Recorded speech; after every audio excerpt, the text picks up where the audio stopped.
Most people believe that millionaires got rich because of one big idea, one breakthrough business, one perfectly timed investment, one lucky break that changed everything.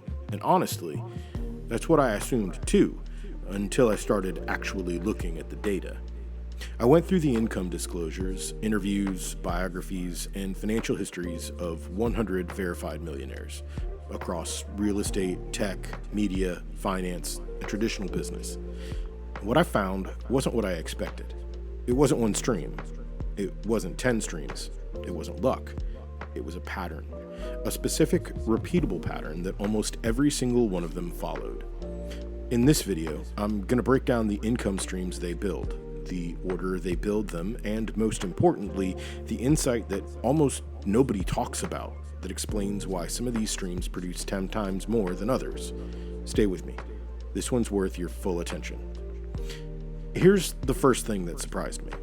You've probably heard the stat that the average millionaire has 7 income streams. It's everywhere. Finance influencers love it, and it's true. But here's what they don't tell you. Millionaires don't build 7 income streams at once. Nobody does. Nobody can. What they actually do is build one stream, stabilize it, extract capital from it, and use that capital to build the next one, then the next, then the next. It's not a portfolio. It's a stack. And the order of that stack, which streams come first and which come later, it's not random. It's almost always the same. Here are the 6 income streams that appeared most consistently across the 100 millionaires I analyzed, and the pattern underneath all of them. Stream number 1 is earned income, and I know this feels obvious. It's a job, a salary, a client roster, consulting fees. But here's why number 1 on this list, and not something to rush past. Earned income is the only income stream that doesn't require capital to start. Every other stream on this list requires money to build, and that money has to come from somewhere. For almost every millionaire I studied, earned income was the engine that funded everything else. The pattern isn't get a job and stay there. The pattern is get a job, maximize it, and use it to buy or build your first asset. The consultants in this group weren't treating their consulting income as the destination. They were treating it as the launch pad. Some used their salary to max out their 401k and invest the rest. Some used consulting fees to fund their first rental property down payment. Some used corporate income to self-fund their first business. The job was never the goal. It was the mechanism for acquiring everything that comes next. If you're working right now and feeling like you haven't started yet, you have.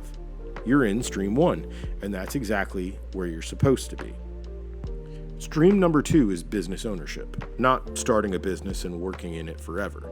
Owning a business that generates cash flow whether you show up or not. This is the biggest leap on the income stack because it requires you to shift from selling your time to building a system. When you own a business rather than work for one, 4 things start happening that don't happen with a salary. First, cash flow. The business generates income beyond what you take home. That surplus funds the next stream. Second, equity.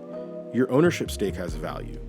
A business generating $200,000 per year is worth conservatively $400,000 to $1 million as a sellable asset.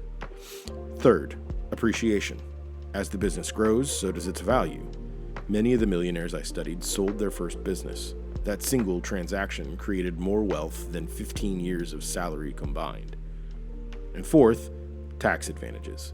Business owners access deductions, depreciation, and retirement accounts that employees don't. The tax code in this country is written for business owners, not employees. The businesses in this group weren't always glamorous. Service businesses, small agencies, local companies, e-commerce stores, software tools. The type of business mattered far less than whether it could run without the owner in it every day. Stream number 3 is investments, and before your eyes glaze over, I want to make sure we're talking about this the right way. Because when most people hear investments, they think stock tips, timing the market, picking the next big tech company. That's not what this group was doing. The most common investment strategy across the millionaires I studied wasn't complex. It was boring.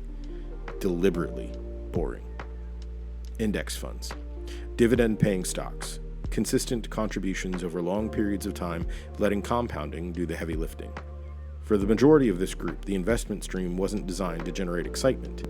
It was designed to preserve the capital generated by streams 1 and 2 and grow it slowly, without requiring any additional work. The more sophisticated investors in the group, the ones who had enough capital and deal flow to access it, added private equity and angel investing. But those came later, much later. The key insight here isn't which investments to pick, it's when this stream gets built. Almost universally, the investment stream became meaningful only after stream 1 or 2 was generating surplus. You can't invest capital you haven't yet earned. The sequence matters more than the strategy. Stream number 4 is real estate, and this is the stream where compounding starts to accelerate in ways that pure investment accounts can't match, because of one word: leverage. When you buy a stock, you buy it with your own money. $1 buys $1 worth of assets. When you buy real estate, a bank will typically lend you 80% of the purchase price. $1 of your money controls $5 of asset.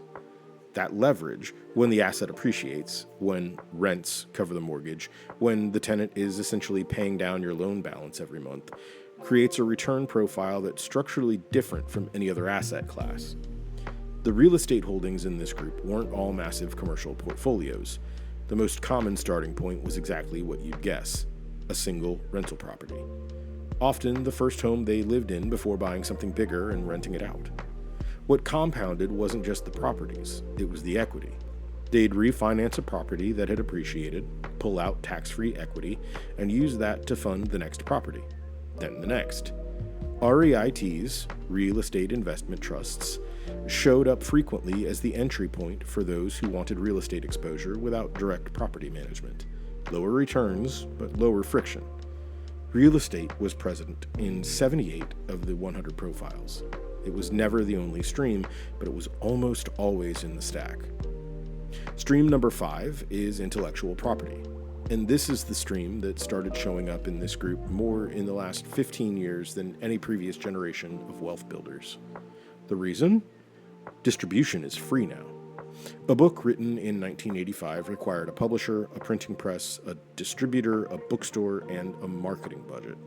A book written today can be on Amazon in 48 hours and reach a global audience with zero physical inventory. The same is true for courses, software, templates, and licensed content. The creation cost is the same as it always has been: your time and expertise. But the distribution cost has collapsed to near zero. Here's what the IP stream looks like in practice. You know something. You package it.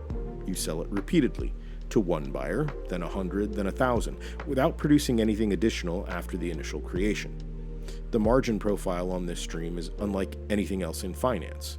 Once the products exist and are selling, every additional sale is essentially pure profit.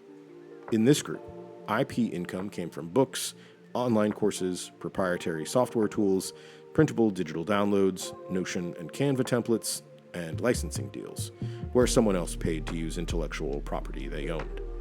The creators and educators in this group consistently cited IP as the income stream that finally made them feel like their time was working for them rather than the other way around. You're watching a faceless YouTube right now. Stream number 6 is content. And I want to be precise about what this stream actually is, because most people fundamentally misunderstand it. Content is not an income stream on its own. YouTube ad revenue alone is not a business model. A newsletter with ads is not a business model. Content is an audience acquisition engine. The income comes from what you do with that audience. The millionaires in this group who built content platforms, YouTube channels, blogs, newsletters, podcasts, weren't doing it because they wanted to be creators. They were doing it because content is the most scalable way to build a trusted audience at near zero cost. An audience that trusts you will buy your products. They'll engage with your courses. They'll hire your services. They'll create word-of-mouth advertising that paid advertising can't match. Content monetization in this group looked like ad revenue as the floor, not the ceiling. Affiliate income from recommending products they actually used. Sponsorships from brands that paid to reach their specific audience. and direct sales, the audience buying the creator's own products and services. The average RPM on a YouTube channel is maybe $5 to $15 per thousand views. That's the floor. The ceiling is whatever you build on top of the audience. And that's why content platforms showed up in 61 out of the 100 profiles. Not because YouTube pays well, but because a trusted audience multiplies the return on every other income stream you've already built. Okay. Here's the part that doesn't get talked about enough. We've covered 6 different income streams. And if you've heard about these before, your instinct might be to think about them as a checklist. Build one, check it off, build the next. But that's not what the data actually shows. The millionaires in this group didn't build 6 separate income streams. They built an ecosystem where each stream actively made the others more valuable. Let me show you what I mean. Their earned income funded their first investments. Their business generated equity they could sell. The sale funded real estate and deeper investment positions. Their intellectual property attracted an audience. The audience became customers of their content platform. The content platform drove traffic back to their IP products, which sold more at higher margins to a warmer audience.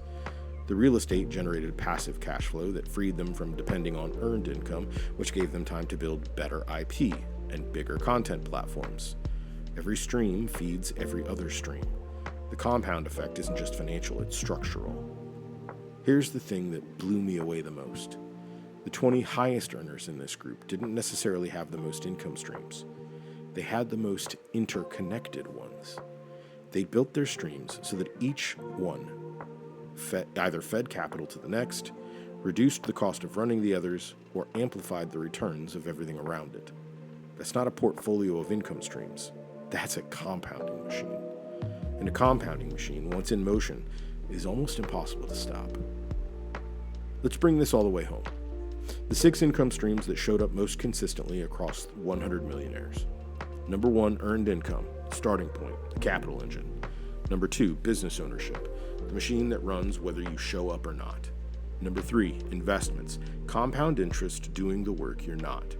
Number 4, real estate, leverage, cash flow, and equity compounding over decades. Number 5, intellectual property, build it once, sell it to thousands. Number 6, content, trust-building engine that multiplies everything else. These aren't 6 things to do simultaneously.